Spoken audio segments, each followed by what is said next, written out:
오늘은 욥기 18장 말씀을 통해서 하나님의 은혜가 임하시기를 소망합니다. 빌닷의 두 번째 말이 나오고 있습니다. 욥에 대해서 빌닷이 비난하면서 하는 얘기입니다. 2절에요. 너희가 어느 때에 가서 말의 끝을 맺겠느냐 깨달으라. 그 후에야 우리가 말하리라. 빌닷이 듣고 있다가 그 두 친구에 대해서도 불만을 드러냅니다. 욥을 마땅히 꺾지 못한다는 것입니다. 너희가 어느 때에 가서 말을 끝맺히겠느냐 깨달으랴. 계속 이렇게 논쟁만 하고 있을 것이냐 라고 하는 얘기입니다. 좀 깨달아라, 좀 알아라. 그 후에야 우리가 말하리라 라고 하는 것입니다. 그리고는 3절에 어찌하여 우리를 짐승으로 여기며 부정하게 보느냐. 욥에게는 어찌하여 너는 우리를 짐승으로 여기며 짐승같이 여기며 부정한 사람 취급하느냐. 우리의 말이 틀렸다고 그렇게 항변하느냐라고 하는 얘기입니다.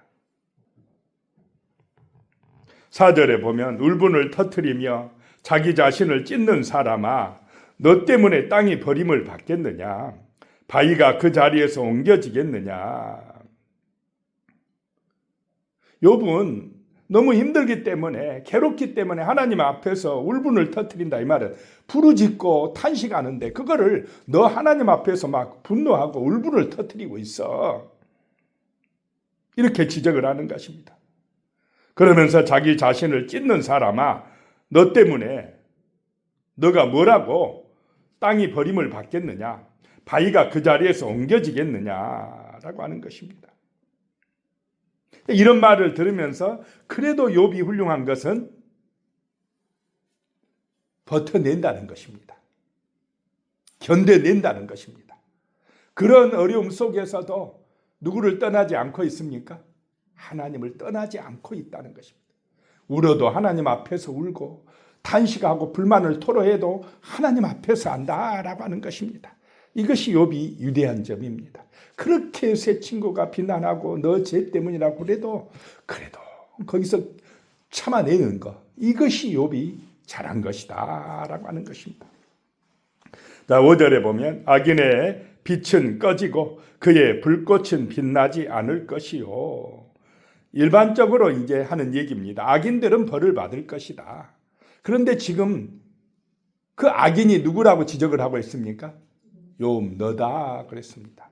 원래 악은요, 성경에서 말하는 악인은 누구를 떠난 사람이 악인입니까? 하나님을 떠난 사람이 악인입니다. 근데 욥이 하나님 떠났습니까? 안 떠났어요. 근데 이 사람들은 악인은 뭔가 잘못했기 때문에 지금 벌을 받는 거다. 환난을 당하는 거다. 고난을 당하는 거다. 이렇게 이야기하는 것입니다. 세상의 잣대가 그렇지 않습니까? 선한 사람은 복을 받아야 되고 악한 사람은 벌을 받아야 된다. 그러면은 욥이 지금 너 그런 잣대로 보니까 너 잘못했기 때문이야. 너 악인이야 라고 하면서 이야기하는 것입니다. 악인의 빛은 꺼질 것이고 그의 불꽃은 빛나지 않을 것이다. 악인들은 결국에 가서는 최후의 심판대 가서는 하나님 앞에서 이런 벌을 받게 됩니다. 그런데 이 세상에서 모든 사람에게 그대로 다 적용할 수는 없다라고 하는 얘기입니다. 6절에 그의 장막 안에 빛은 어두워지고 그 이외의 등불은 꺼질 것이요 그랬습니다. 그런 악인들의 집에 빛은 어두워질 것이요 그 이외의 등불은 꺼져갈 것이다 라고 하는 것입니다.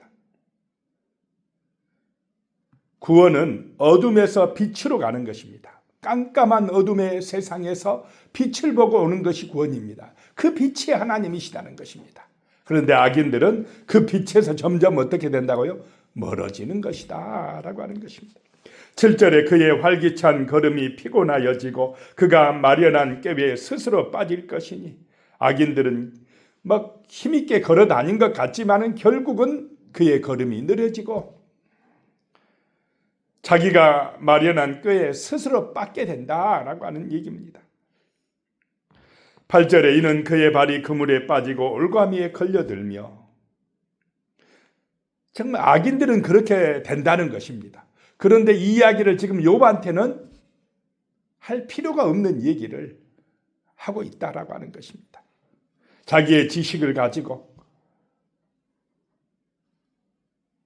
그렇게 지금 이야기를 하고 있습니다. 9절에 그의 발뒤 꿈틀은 덫에 치일 것이고 그의 몸은 올무에 얽힐 것이며 10절에 그를 잡을 덫이 땅에 숨겨져 있고 그를 빠뜨릴 함정이 길목에 있으며 악인이 번성한 것 같은데 악인이 잘 되는 것 같지만은 그를 잡을 덫이 지금 숨겨져 있다.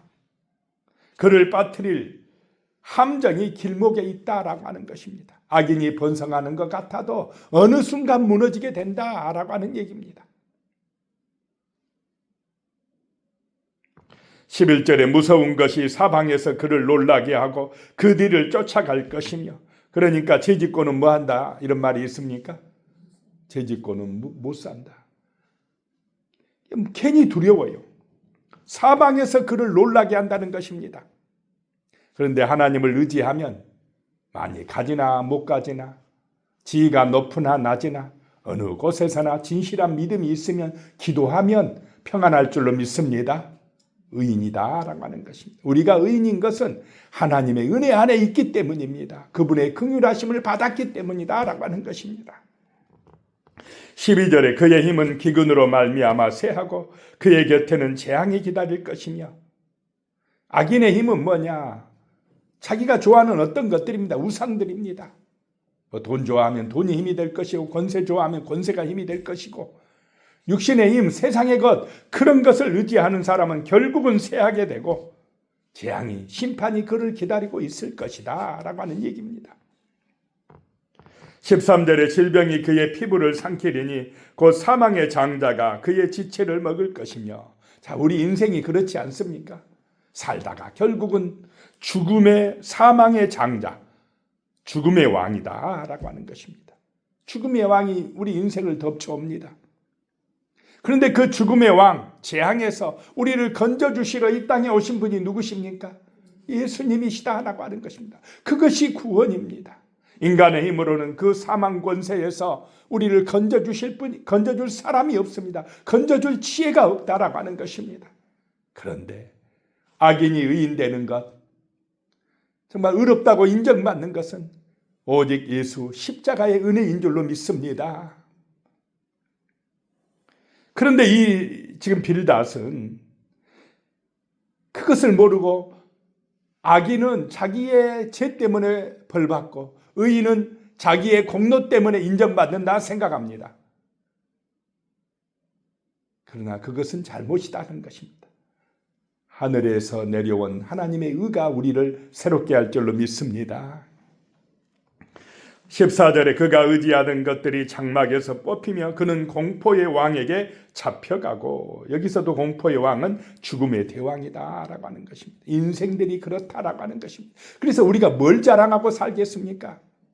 오직 하나님께 영광 그분을 내세우고 자랑해야 될 줄로 믿습니다.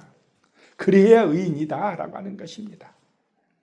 15절에 그에게 속하지 않는 자가 그의 장막에 거하리니 유황이 그의 처소에 뿌려질 것이며 그 악인의 집에는 그에게 속하지 않은 자가 차지하리라 라고 하는 얘기입니다. 16절에 밑으로 그의 뿌리가 마르고 이로는 그의 가지가 시들 것이며 원론적인 이야기를 계속하고 있습니다. 17절에 그를 기념함이 땅에서 사라지고 거리에서는 그의 이름이 전해지지 않을 것이며 인생이 그렇습니다. 18절에 그는 광명으로부터 흑암으로 쫓겨 들어가며 세상에서 쫓겨날 것이며 19절에 그는 그의 백성 가운데 후손도 없고 후예도 없을 것이며 그가 거하던 곳에서는 남은 자가 한 사람도 없을 것이라. 지금 욥은 자식 10명 잃고 재산 잃고 너무 힘들어 고통스러운데 악인 취급을 받고 그 후손들도 하나도 없어지려 이런 말 들으면 어떻겠습니까? 정말 너무너무 가슴이 아프고 힘들다는 것입니다. 자, 그런데 세상에 보면은, 이 땅에 보면은 악인들이 더 잘 살고 더 떵떵거리고 사는 경우들이 있습니까? 없습니까? 그런 경우들이 있습니다. 욥이 무슨 큰 죄를 지었습니까? 예배를 안 드렸습니까? 기도를 안 했습니까? 하나님 뜻대로 살아보려고 애썼는데 지금 욥은 고난을 당하고 있습니다. 자, 최후의 심판대는 하늘에 있는 줄로 믿으시기 바랍니다. 거기는 정말로 온전한 판결이 있는 곳입니다. 하나님을 떠난 악인들은 심판을 받을 것이고, 진실로 하나님을 경외하는 사람들에게는 구원의 은총이 임할 곳, 최후의 심판대는 하늘에 있다라고 하는 것입니다. 그런데 이 땅에서는 때로는 악인들이 번성할 수가 있습니다. 그러나 오래 가지는 못합니다. 결국은 심판대 앞에 서게 된다라고 하는 것입니다. 기도하겠습니다. 살아계신 하나님 아버지, 정말 욥이 이런 고난과 시험을 당하고 어려움을 당하면서도 하나님을 의지하고 있습니다. 계속해서 새 친구가 비난하며 내 죄값이라고 이야기를 해도, 그런 고통 가운데서도 힘들어하면서 탄식하면서도 그래도 하나님을 바라보고 있습니다. 의지하고 있습니다. 참아내고 버티고 견뎌내고 있습니다. 주여, 우리에게도 이런 인내심과 은혜를 허락하여 주시옵소서. 여러 가지 시험이나 문제가 있다 할지라도 하나님을 바라보게 하여 주시옵소서. 하나님을 의지하게 하여 주시옵소서. 기도하게 하여 주시옵소서. 은혜 받아서 하나님의 능력으로 의인으로 인정받게 하여 주시옵소서. 예수님의 이름으로 기도드리오며, 이제는 우리 주 예수 그리스도의 은혜와 하나님 아버지의 무한하신 사랑과 성령의 교통하심이 영원히 함께 하시기를 축원하옵나이다. 아멘.